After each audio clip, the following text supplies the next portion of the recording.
नानीहरू त घरमा त्यत्तिकै बसिरहेको रहेछन्, किन हो?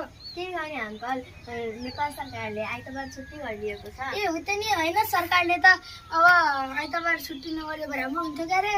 हो त नि अङ्कल, हजुरले भनेको कुरा पनि सही हो।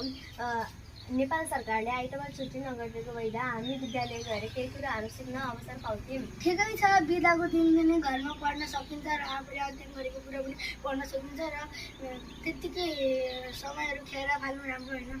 हो त नि अङ्कल, हजुर जतिखेर पनि आउनुहुन्छ र राम्रो कुराहरू सिकाएर जानुहुन्छ।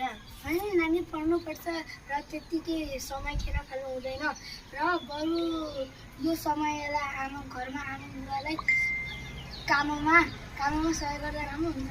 हो त नि अङ्कल, हजुरले भनेको कुरा पनि सही हो। हामीले आमा बुवालाई सहयोग गर्नुपर्छ। केही बिग्रेको छैन, अबदेखि गर्दा राम्रो। हो त नि अङ्कल, हजुरले भनेको कुरा पनि सही हो। हाम्रो गाउँघरतिर आउँदै गर्नु होला।